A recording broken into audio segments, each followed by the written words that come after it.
If you are struggling to grow on social media, it's probably because you aren't leveraging niche-based content. The secret to success isn't just posting a bunch of random content hoping that something's going to hit a trend and go viral. Rather, it's creating small, niche-based content for a specific audience you become the main character in. In this video, I'll be breaking down the exact strategies that I've used over the last 5 years to grow millions of followers across my YouTube, Instagram, Snapchat, TikTok, you name it. By the end of this, you should know what to post, how to grow, and how to build a loyal, solid fan base that you can develop a personal brand around. Step one, how do you find your niche? Finding your niche is the hardest part usually for any content creator just starting out. What I see a lot of the time is that they find someone that is doing something successful and they try to make themselves fit that mold that's already been made rather than doing something that they genuinely kind of believe in. What I kind of teach like my clients and whatnot, how to find their niche, is this Japanese philosophy principle called Ikigai. It's like their principle that teaches you how to find like internal joy, purpose to life, and happiness. Now, what Ikigai is kind of based around, it's finding what you're naturally good at, what you're talented in, what you can be passionate about, hobbies, something you have a lot of drive for just naturally, or it can also kind of be what you feel like the world needs more of. The thing is, you have to find something that you can enjoy creating content long term. This stuff does not happen overnight. If you do something that you feel like will get followers faster, but it's not something that kind of goes with your Ikigai, it's going to fall by the wayside if it doesn't get the results you want in a few months or whatnot. This stuff takes time. I posted about 8 months worth of YouTube videos before I started gaining a little bit of traction on my pages. And the reason why I started even in the beginning was because it was just fun. I wasn't doing it to get clout or to make money. That was just a byproduct of it. When you chase the fulfillment aspect of doing it and you have fun doing it, you will be successful. It just takes time. If you're chasing the money and the clout, I think it takes longer. Now, the second thing that you should consider when finding your niche is understanding the market demand. Now, the more market demand the niche that you're trying to get into has, the more competition there is. It might take longer to blow up, but if you are able to gain traction in that niche, you usually are able to have a higher amount of money that you can make in the long run. If you go into a niche that has a lower market demand, it might be easier to gain followers in that niche, but it's going to be a lot harder for you to gain money in the long run. So you got to kind of find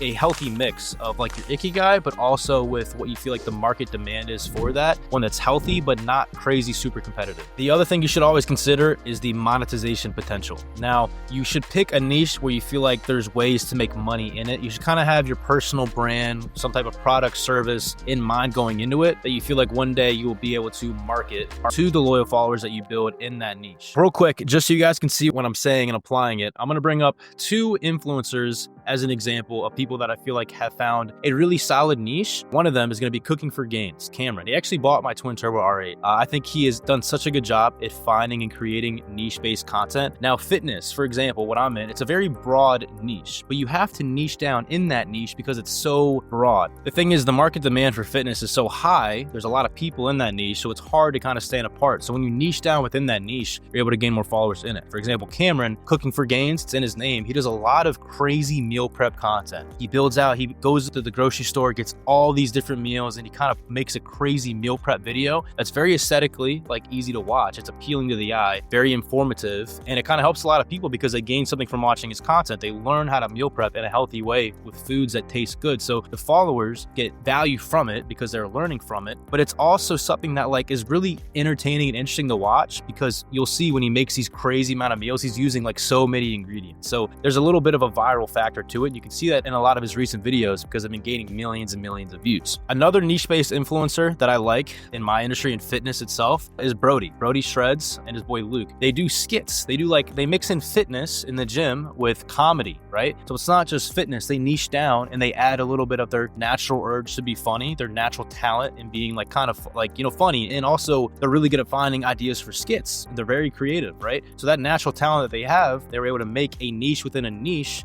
and grow a lot of success. And when I say a lot, these guys get millions and millions of views. They have created an insane personal brand, have great sponsorships, started a podcast. Big props to them for being able to do that. I can use, I guess, me as an example. For me, I'm known more for the posing for a long time, the natural aesthetics and whatnot, adding Christianity and vulnerability into my content that made people relate to me. That stuff is very, very important. And I feel like that's what kind of set me apart a little bit different, was just my look and the way that I kind of presented myself on social media that was a little bit different than what other people around the time when I started were doing. Now, quick little tip. Once you feel like you found your niche, I don't think you should give up on it. If it's something that you're really passionate about and it's niche down enough to where you you feel like you could really make good content and gain a following from it. Just because it doesn't get the results you want in 3, 6, 9 months doesn't mean that's not the niche that you should do. Sometimes you can blow up in 2 months. Sometimes it takes a year to blow up, right? So just understand there's a time factor, and talent and luck does play a role in blowing up on social media, but time and hard work always match what talent or luck has. It just might take you more time to get there. So once you kind of feel like you found what your niche might be, what is different about you that you can make content around that separates you from the huge herd people trying to make random ass videos on social media, you have to develop a content strategy. Now there's a bunch of different platforms to post on, which can be overwhelming at times. When I have people, my clients join, they're like, Alex, so I need to make YouTube videos. Can I just do TikTok? I tell them, bro, you have to use all platforms. All these platforms are free at your disposal to blow up on. The thing is, in my industry, as an example, YouTube, Sam Sulek is a popular creator who blew up mainly off of YouTube content, right? There's people like Shizzy. He had a lot of success at first on TikTok. Me, I had a lot of my success mainly on Instagram at first. So the thing is, if you're posting on all these platforms at the same time, you're increasing the amount of views or the amount of chances that you have to go viral for people to see you. So you should be posting on all platforms. My personal opinion for frequency, this is what I recommend. I believe when you're starting, you should at least do one long form YouTube video a week. You can either cut up that long form video into short form content or just make dedicated shorts. Out of that, I believe that you should post 2 to 3 TikToks a day, and I believe that you should repurpose those TikToks to Instagram Reels. But you don't want to post all of those Reels to your Instagram feed. I would save your best pictures that either relate to your personal brand or your best reels to keep on your feed. But I would say about 80% of your reels, you want to post off the Instagram feed. There's an option when you go to post to put it off your profile grid. And I found a lot of success in that because if you have a video that's only posted to the reels page, not to your feed, and it does gain a little bit of traction in the algorithm, Instagram pushes it all to people who really don't follow you. So it increases the chance of new people finding your content versus when you post it just on your feed, it only shows it to really your followers at first. And then if it resonates with them well, I've seen that then they push it out to other people throughout reels and whatnot. So that's why I think it's good because you can still spam post on Instagram Reels, posting it not to your feed, and it won't mess up your engagement on your main feed posts. So you want to make sure you do that. For repurposing content, real quick, what repurposing means, it's taking a piece of content that you made, let's say on TikTok or whatnot, and using that same piece of content and posting that same video on Instagram Reels, on Snapchat Spotlight, and on YouTube Shorts. Repurpose.io, this is not even a sponsor, it's just a platform where you can connect all of your platforms together and post to it, and it'll repurpose it for you to all those other platforms. I personally do it manually just because it's what I've always done. That wasn't around when I was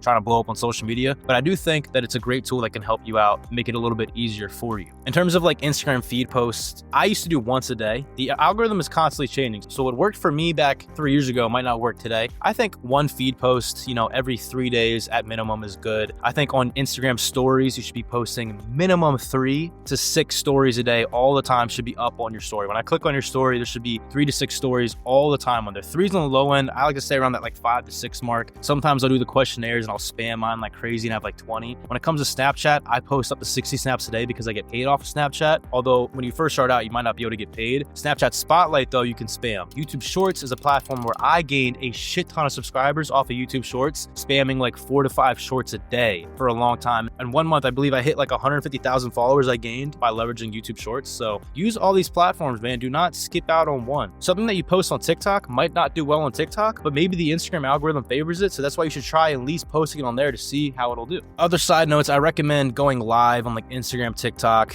maybe every other day at minimum, just to engage with their following a little bit. Even if there's only 2 or 3 people in there, it's still good to engage with the people that are engaging with you. I recommend having a time slot throughout the day, 30 minutes or so, to answer any DMs that you get, maybe do DM outreach, maybe comment on other people's posts who are commenting with you, answer your own comments or whatnot. Engaging, creating a community around the niche that you're trying to build is key. It's important. And that gets into the next step, number 3, which is going to be building a community around your niche. So when I started, I was really big on this. The ways that I kind of built my community was I made a Discord for lifting. I would go in there and I would hop in the voice chat and I would answer people's questions at nighttime. I would hop in every single night. We would do Bible studies now and then. We would play Among Us and like Warzone together. I made a Snapchat group chat with people who were trying to, get more fit and whatnot and post their gym progress and their PRs. I would answer comments all the time. If anyone used my code on a supplement company or clothing sponsor, I would FaceTime time them, literally, whenever there was a drop day. All this stuff, you don't necessarily see the money figure off rip, but that's what builds that intimate connection with your audience. If you want to set yourself apart from other people on social media, you have to make the person on the other side of the screen feel connected to you in some way. But if they feel an emotional connection to you in your content, that's how you gain a follower, subscriber for life. I always will preach this method. Bradley Martin told me this. He said, it takes 1,000 people to spend $1,000 on you in the course of their lifetime and you become a millionaire. So when he put it into that perspective, I was like, if I can get 1,000 super loyal ass followers in my niche, in their lifetime, there's a possibility where I could get them to spend a lifetime value of $1,000 on. Or you can do 10,000 people spending $100 on you, same thing. And I feel like when you think about it like that, instead of thinking like, oh, I need to get millions and millions of followers, it puts it into perspective. You're like, okay, that's kind of attainable. So once you start building up a little bit of that community, you're posting consistently in your niche, the next step is scaling. This is where you kind of have to use your content as a sort of like data. It's like, I think Gary Vee came up with this as like the jab, hook combo. It's meaning you're posting all these posts. It's like the law of averages, and eventually something should go viral. That's the hook. After you keep jabbing, something will eventually hit the algorithm and you'll start gaining more and more momentum. Now, to have more of a chance at hitting that hook, you have to create very engaging content. Don't just post some random ass, like, I don't know how to explain this in a way that makes sense, because there's more trial and error that goes into this. The more reps that you get posting, the more you learn what people don't like and doesn't get engagement versus what starts to get more and more engagement, right? So for a long time, I didn't really know how to do that. And then once I started utilizing more clickbaity content, putting like sometimes like my girlfriend at the time in videos, I found that would be a lot more engaging because it was more storytelling. It gets more of your audience involved because it's more than just you in the video. It creates more, you can showcase more of your personality that way. I think that stuff's really important because you can't just post like trends nonstop in your niche and thinking that that's going to gain you a crazy follower supporting base. They have to feel your personality and see your personality in videos. I even recommend a lot of the times like spamming videos sometimes, like you just speaking to the camera. When people are able to hear the inflection of your voice, they're able to kind of let their guard down and almost trust you in a sense. If you just post, viral videos of the same thing, they go to your page and they see nothing about your personality, I doubt they're going to want to follow you to come back for more. They have to get some type of value from your content, whether it's they're entertained, you're funny, they gain value because you're more educational based, your content is aesthetic or cinematic. When someone watches your stuff, they have to feel like after they watch your video, they were better off after, and that's how you get them to come back. I think as you learn to start scaling, you learn how important things like hooks are, which is another thing I kind of want to touch on. A hook, it's like the first 3 seconds of your video should always be the most attention grabbing part. You got to understand, people are doom scrolling constantly through short form content throughout the day. How do you get them to stop? One of my friends, Drip King, Caleb, he does Christian based content. He'll say like, God put this on your For You page for a reason or something, or God wants you to stop, which is it kind of sounds messed up, but like God told you to stop scrolling, or for me, what I do when I do posing content, I'll have my hoodie on while I'm training, or my hoodie on before I go to pose, and I'll have like a song that's leading up to people knowing there's going to be a beat drop, and then I take my hoodie or my shirt off at the beat drop, right? So it makes them want to watch that 3 to 4 seconds until I take my shirt off to show what my physique is, because that's what my niche is. But I don't give it to them right away. If I just show the physique right away, sometimes that works and sometimes I do that, yeah. But you want to keep someone in the video for at least the first 3 seconds, and you have to hook them. So if you're going to be editing a lot of your stuff, I would heavily edit the beginning. Create something that is going to make them stop scrolling. The biggest thing I see with a lot of people on social media who fail is that they just don't start, or once they start, they stop because they're not getting the progress that they want. You have to get reps in. You have to learn from your failures. It's the law of averages. I used to do sales at a Verizon in Walmart. I would have to try and convert Comcast to Verizon.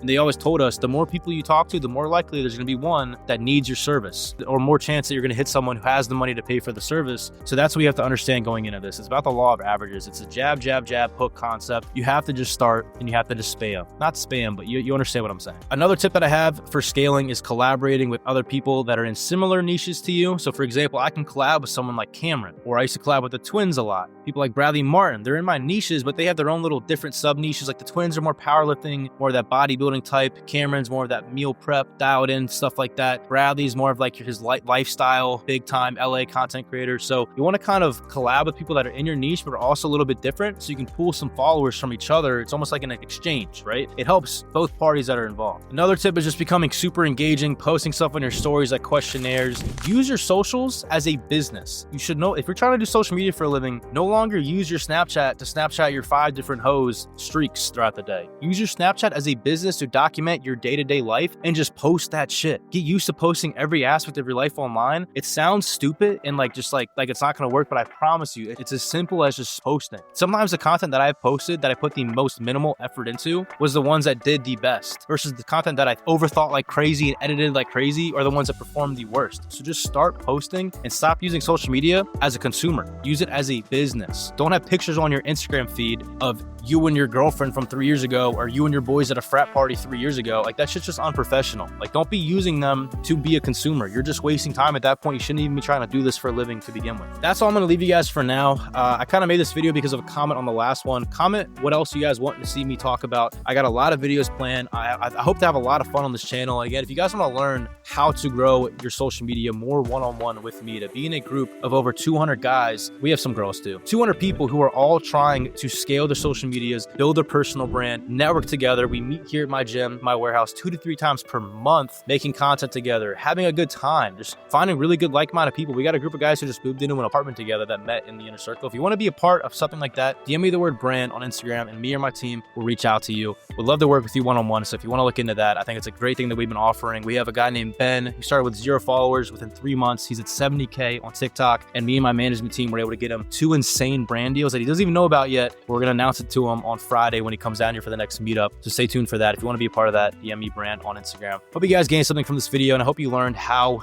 to grow a niche-based audience and following and how to start on social media. Ask questions down below. I'll be answering them. Until next time, peace out.